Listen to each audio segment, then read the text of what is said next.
are going to solve illustration number 6, page number 10.18। हमारा cash book का chapter चल रहा है। सब्सिडरी बुक या फिर हम उसको बोलते हैं स्पेशल पर्पस बुक।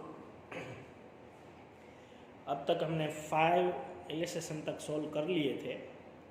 बहुत ही सिंपल चैप्टर है। इनकम और एक्सपेंस सिर्फ इसमें देखना है। 2 कॉलमनर भी कैश बुक आ गई है हमें। यहाँ पे हम 2 कॉलमनर कैश बुक ही बना रहे हैं अभी भी। इलस्ट्रेशन नंबर 6 है। 2 कॉलमनर मतलब कैश और बैंक। इसमें एक एंट्री अलग है, उसी के लिए देख लेते हैं क्या।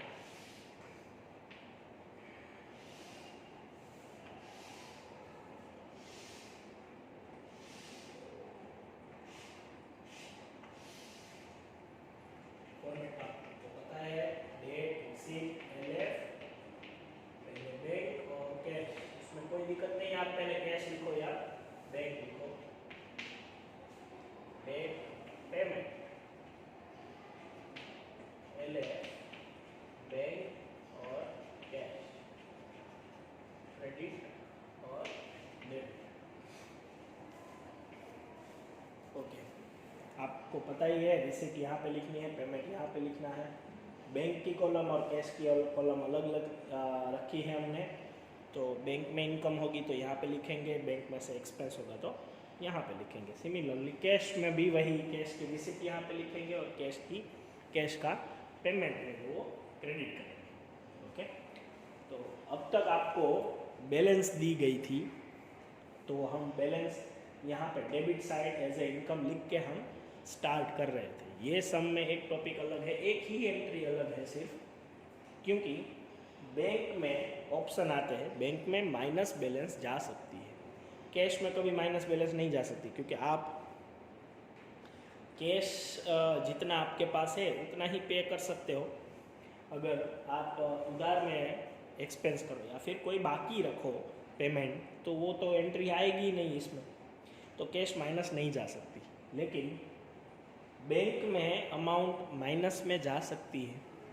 बैंक वाले ओवरड्राफ्ट भी हमें प्रोवाइड कर सकते हैं, तो वो ओवरड्राफ्ट की एंट्री एक ज़्यादा इसमें दी गई है। तो पहली एंट्री जो है सितंबर 1 कैश इन है, तो वो तो बैंक कैश में बैलेंस ही है, तो यहाँ पे 2 बैलेंस कैश में लिख लेते हैं, उसमें कोई डिफरेंस नहीं है, 7,500।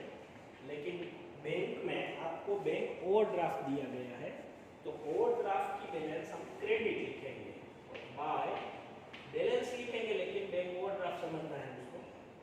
35,000 बैंक, इसका मतलब है ये माइनस बैलेंस है। अगर प्लस में बैलेंस होती तो हम डेबिट ही लिखते, इसके साथ ही लिखते।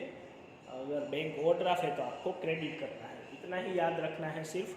अलग जो है वो बैंक बैलेंस हो तो डेबिट साइड लिखना है, बैंक ओवरड्राफ्ट हो तो क्रेडिट साइड।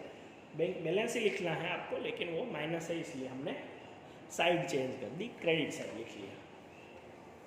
ओके, सेकंड सितंबर पेड वेजेस, एक्सपेंस है मतलब क्रेडिट साइड, बाय वेजेस कुछ नहीं कहा गया है इसलिए हम कैश से समझते हैं इसको। 2000 कैश।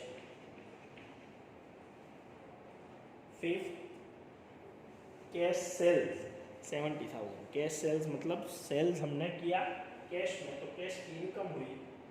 5th 2 सेल्स 70,000 हमने कैश में ली।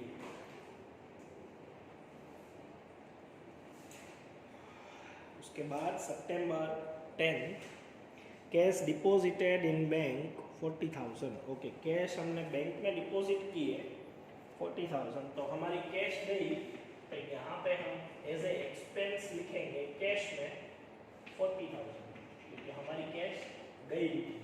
और यहाँ पे हम लिखेंगे टू कैश बैंक में 40,000।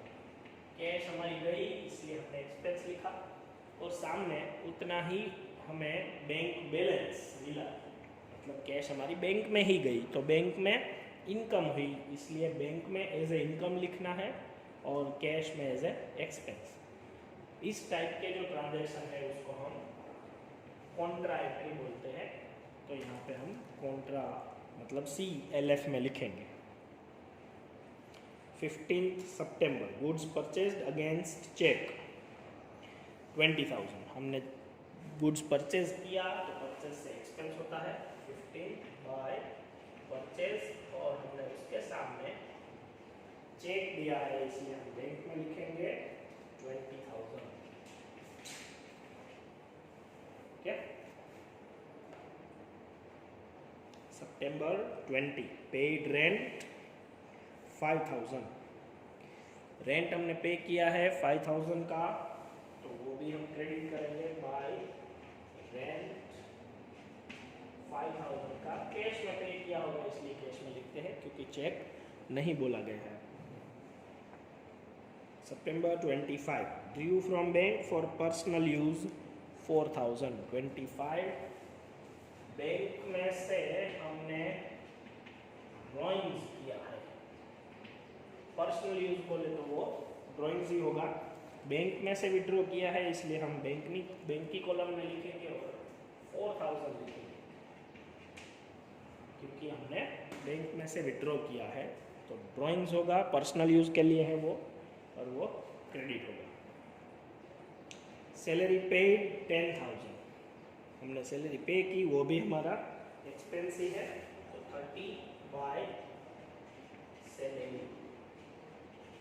10,000 जो है वो कुछ नहीं बोला है इसलिए कैश में लिखते हैं 10,000। ओके, सारी एंट्रीज हो गई तो हम यहाँ पे टोटल कर लेते हैं इसका। अब अगर आपको यहाँ पे क्रेडिट बैलेंस, पहले कैश की बैलेंस फाइंड कर लेते हैं 77,500। 77,500 इसमें से ये सारी बैलेंस माइनस करनी है 15, 14, 55 और 57,000 आपको माइनस करना है। 57,000 माइनस करो तो आप 20 बाय बैलेंस 20,500 बैलेंस आएगी कैश की। अब इसमें आपको अगर बैंक ओवरड्राफ्ट दिया गया हो तो आपको देखना है कि कौन सी साइड का टोटल ज़्यादा है। कैश में आपको सोचना नहीं पड़ेगा क्योंकि कैश में डेबिट साइड का ही टोटल ज़्यादा होगा और बैंक में माइनस बैलेंस जा सकती है इसलिए आपको बैंक में देखना है किस साइड का टोटल ज़्यादा है। इस साइड का टोटल ज़्यादा है तो पहले उस साइड का करेंगे। 35 + 20 + 4 59। 59,000 यहाँ पे लिखेंगे हम और उसमें से ये 40 माइनस करेंगे तो बैलेंस आएगी 19,000। 19,000 के सामने हम लिखेंगे 2 बैलेंस। तो नया यही है कि बैंक की कॉलम में डिफरेंस आ सकता है। आपको माइनस बैलेंस मतलब बैंक ओवरड्राफ्ट दिया गया हो तब आपको टोटल करने में बहुत ही ध्यान रखना पड़ेगा कि पहले किस साइड का टोटल करें। किस साइड टोटल कम आएगा उसी साइड आपको गैप मिलेगा।